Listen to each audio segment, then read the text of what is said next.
Je, ukiwa kama mzazi, hebu nikuulize swali moja leo. Utawachukuliaje watu wale ambao wanachukua zile hasira zao kuzimalizia kwa watoto wa wenzi wao? Huwa kila siku nakuwa nazungumza hapa, nakuwa napata na hasira sana kwa wale wazazi ambao wanazichukua zile hasira zao wanaenda kuzimalizia kwa watoto. Na pia nakuwa naumia sana kwa watu wengine ambao wanakuwa wanawafanyia vituko watoto wadogo ambao wengine utakuta chini ya miaka 10, wanawaadhibu na ndio hivyo wengine mpaka wanawaua wale watoto. Kwa kweli mimi nikiziona hizi kesi zinakuwa zinanitachi, nakuwa naumia, yani naona kama yule mtoto ni wa kwangu. Yani naweza nikasema kwa upande wangu nisingependa kitu chochote kile kitokee kwa huyo mtoto. Awe mtoto wangu, awe mtoto wa jirani yangu, au hata mtoto wa mtu yoyote ambaye namjua akifanywa vitendo vya ukatili, kwa kweli inaumiza sana sana. Na kwa watu ambao wanafanya hivyo vitendo, kwa upande wangu mimi naona yani wanakuwa watu wabaya sana sana. Unajua kama mtu mzima mtu utaelewa, labda mmegombana, labda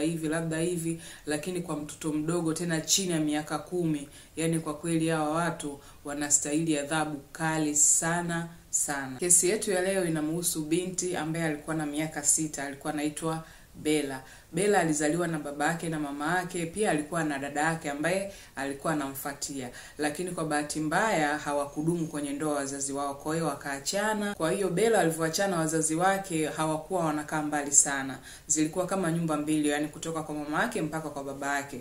Kwa hiyo walikuwa wanaenda na kurudi, lakini kwa bahati mbaya baba yake na mama yake hawakuwa na maelewano mazuri. Walikuwa wanagombana kila siku, walikuwa ndio hivyo ugomvi kila mara juu ya watoto na juu ya mambo mengine hapa na pale. Kwa hiyo ndio hivyo, yani naweza nikasema kwa upande wao maisha yalikuwa rafu hao watoto kutokana na wazazi wao kutoelewana. Kwa hiyo siku zilivyoenda, baba yake alikuwa na mtu mwingine ambaye kwenye maisha yao naweza nikasema ndo aliingia katika familia. Kwa hiyo hapo naweza nikasema Bella alikuwa na mama wa kambo. Ingawaje walikuwa hawajaoana na babake, lakini tayari walikuwa katika maisha ya Bella kwa sababu walikuwa wanakaa pamoja. Na ndio hivyo, kwa sababu walikuwa wanakaa pamoja, kwa hiyo hapo lazima Bella awe anakutana na yule mama, na ndio hivyo maisha yakawa yanaendelea.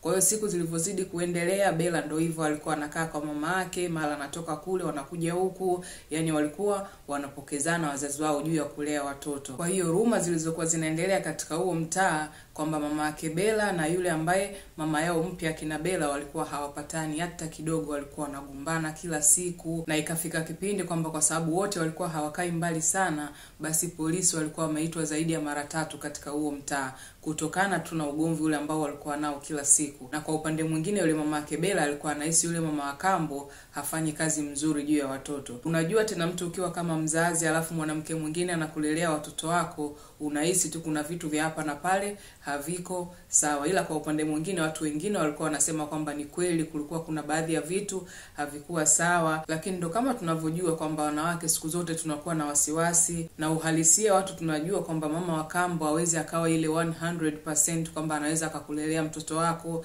hakuna complain yoyote, hilo jambo haliko kabisa kabisa. Lakini ndio hivyo maisha yalikuwa yanaenda, japokuwa ndo kila siku walikuwa wanagombana. Kwa hiyo siku ya tukio ilikuwa tarehe 25 mwezi wa 4 2023. Hiyo wiki Bella alikuwa yeye na mdogo wake walikuwa nyumbani kwa baba yao na mama yao wa kambo. Baba yao hiyo siku alikuwa ameenda kazini, amerudi, lakini unajua alikuwa anachelewa kurudi kazini. Alikuwa anarudi usiku sana, kwa hiyo akirudi pale anakuwa mama mtu ameshalala, yule mama wa kambo ameshalala ndani na watoto. Kwa hiyo kwa sababu anakuwa amerudi usiku sana kutoka kazini, anakuwa ana haja tena kuangalia watoto kama wako vizuri ama vipi, anakuwa anaingia ndani taratibu analala. Na yule baba mtu alikuwa na ratiba kwamba hiyo usiku anakuwa anawaacha watoto walale, asubuhi ndo anakuwa anawaangalia kwamba kama kila kitu kiko sawa na kuandaa kwa ajili ya kwenda shule. Kwa hiyo hiyo siku akalala, asubuhi alivyoamka akawa ameenda kwa mtoto wake yule Bella kwenda kumwangalia kwamba kama yuko sawa na kwenda kwa ajili ya kumuandaa ili aende shule. Lakini cha ajabu alivyoenda kule hakuona mtu chumbani. Kwa hiyo kwa upande wake alijua labda mama yake ameshamuamsha, yule mama yake wa kambo alijua ameshamuamsha na ndo wako hivyo wanaandaana kwa ajili ya kwenda shule. Lakini pia kwa bahati mbaya alivyotoka zake pale kwenda kule ukumbini hakuona mtu yoyote, na ndio hivyo akawa ameshangaa. Alivyozunguka pale ndani kote kuita hapa na pale hakuna mtu ambaye alikuwa amejibu labda kuna hivi na hivi, hakuna. Na ndio hivyo baba mtu alikuwa ameshangaa kwamba yule mama hayupo na Bella hayupo. Kwa hiyo alichoamua akatoka zake pale akaenda zake polisi kwenda kuripoti. Na huyo kaka kilichomfanya haraka aende kuripoti polisi kwa sababu alikuwa anamtafuta yule girlfriend wake, lakini alikuwa apokee simu, na ndio vile mtoto wake ndani pale hayupo, ndo akaamua kwenda polisi kwenda kuripoti. Na hapo ukiangalia kwa upande mwingine, kama yule kaka alikuwa na wasiwasi labda mama yake mzazi Bella labda alikuja pale na ndio hivyo wakawa wamepigana, labda walikuwa wamechukuliana hatua za hapa na pale. Earlier today at around 7:30 a.m. A father walked into the Harahan Police Department to report his child along with his 43-year-old girlfriend missing. When he woke up this morning, the 6-year-old and the 43-year-old were not in the house, although an older child was still in the house there. All this unfolding roughly 10 miles south of the New Orleans airport in the small city of Harahan in Jefferson Parish, specifically on Donnellan Drive. The 6-year-old girl's biological parents are divorced but live only a block apart. Investigators first started working the investigation as a missing persons case. Kwa hiyo ndio hivyo babake Bella alipofika pale akawa ameelezea kama vile ambavyo anajua yeye, na ndio polisi walikuwa na wasiwasi kwamba wewe mtu itakuwaje, labda umetoka zako kazini jana, familia yako hujaiona, umefika pale. Ndio hivyo polisi kwa upande mwingine walikuwa na wasiwasi, lakini kwa wakati ule walichoamua kwamba watoke zao pale waende kwa mama yake mzazi Bella kwenda kumuuliza. Kwa hiyo babake Bella na wale polisi wakatoka zao pale kituoni, wakawa wameelekea kwa mama yake Bella. Na walivofika pale, cha ajabu kwa sababu ilikuwa mapema sana, kama ndo saa 12 vya asubuhi, walivofika pale nyumbani kwa mama yake Bella wakakuta kuna dumu limewekwa hivi pembeni. Unajua kwa sababu hiyo ni asubuhi, watu wengi walikuwa wajaamka, wakawa wanashangaa kwamba hili dumu la nani, linatokea wapi, na ndio hivyo wakawa wanagonga mlango pale kwa mama yake Bella.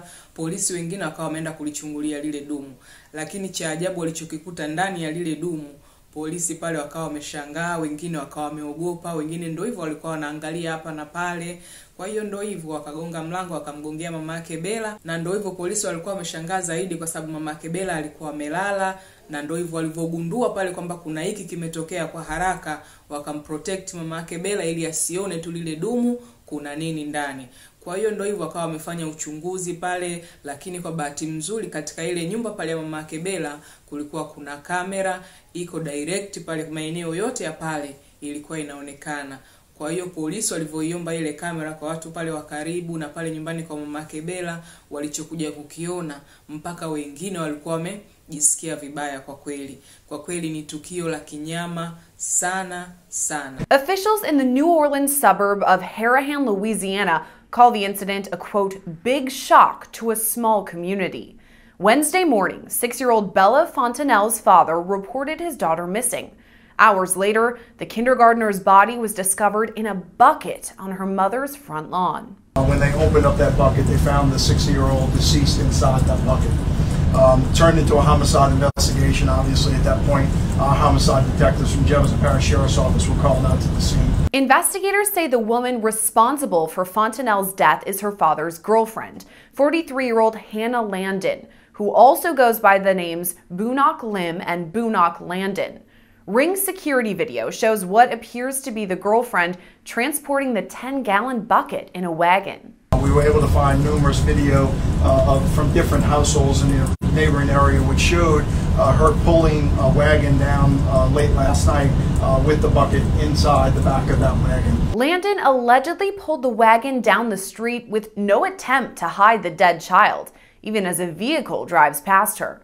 Investigators believe Landon killed the little girl at her father's home and moved her body about 1 block away to her mother's house. I mean, both him and the mother are certainly extremely upset, which you would imagine on any person that lost a 6-year-old. Officials say they later found Landon at a local hospital, but did not explain why she was there. She was taken into custody and booked in the Jefferson Parish Jail.